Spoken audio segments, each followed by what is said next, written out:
Hello student, welcome to the UPSC clarity hub. तो हमारे पास एक डाउट आया था क्रिस्पर Cas9 का। देखो, इसको हमें बायोलॉजी में नहीं जाना है, हमें यूपीएससी के प्रोस्पेक्टिव से समझना है बस। ठीक है, डीप नहीं जाना है, सिंपल सी बात है।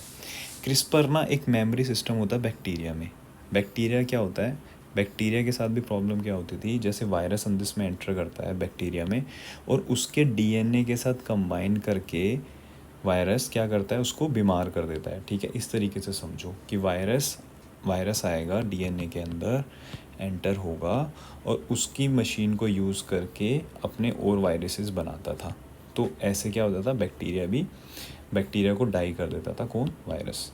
अब इससे बचने के लिए जैसे हमारे पास क्या है, इम्यूनिटी सेल्स हैं, उसी तरीके से बैक्टीरिया के पास क्या होता था, बैक्टीरिया के पास एक क्रिस्पर नाम का क्या होता था, एक मैकेनिज़्म होता था, मेमोरी सिस्टम होती थी। तो वो क्या करता था, जैसे डीएनए आया, जैसे हमारे पास वायरस आया, वायरस का ना वो डीएनए ले लेता था, देख लेता था कि क्या है, अच्छा ये वाला बंदा आया था, इसने मुझे बीमार किया था, तो उसके डीएनए की कॉपी ले लेता था। कौन?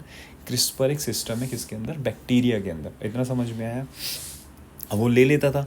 तो अब उसमें Cas9 क्या करता था, अब जैसे वो वायरस आया, उसको दिखा, अच्छा ठीक है, इसने तो मुझे बीमार किया था लास्ट टाइम। तो क्रिस्पर क्या करता था, क्रिस्पर के पास तो मेमोरी होती थी, मेमोरी सिस्टम है। अब जो हमारा Cas9 है वो क्या करता है, प्रोटीन है that cut the DNA at the specific spot. मतलब ये क्या हुआ, जैसे वायरस के पास गया, ये वायरस आया हमारा, तो उसने जाके देख लिया, ओके इसके पास तो सेम डीएनए है जिसने मुझे लास्ट टाइम बीमार किया था। तो ये ना Cas9 को बुलाता है, कौन? क्रिस्पर। बुला के उसको कहता है कि हाँ ठीक है, इसके पास ये जीन है, इसको कट कर दो। तो वो क्या करता है, उस वायरस के उस जीन को कट कर देता था, उसको पता चल जाता था, तो उसको कट कर देता था, उसकी वजह से क्या हो जाता था, वायरस डाई हो जाता था। तो अब ये जो हमारे पास टेक्नोलॉजी है, अब ये बैक्टीरिया के अंदर से हमने उठाई, साइंटिस्ट ने उठाई।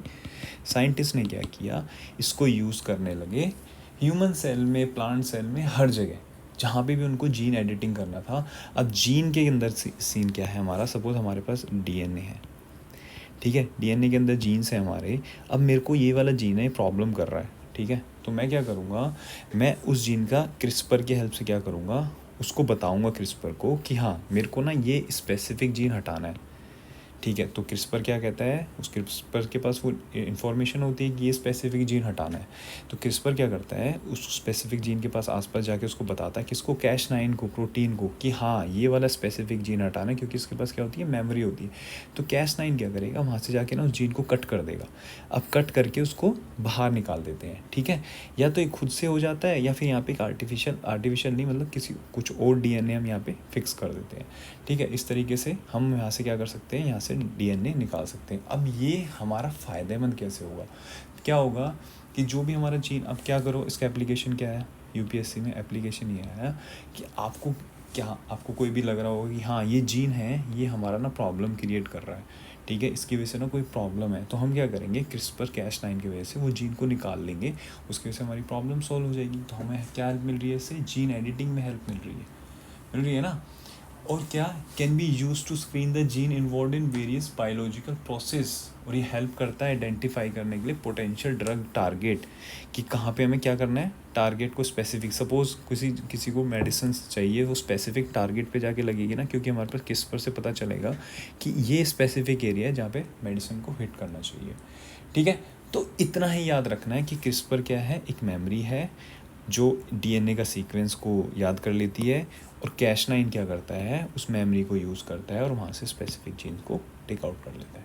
बस इतना ही है, इससे ज़्यादा याद करने की ज़रूरत नहीं है, ना हमें इससे ज़्यादा डिटेल में जाना है। Okay, thank you so much, bye bye.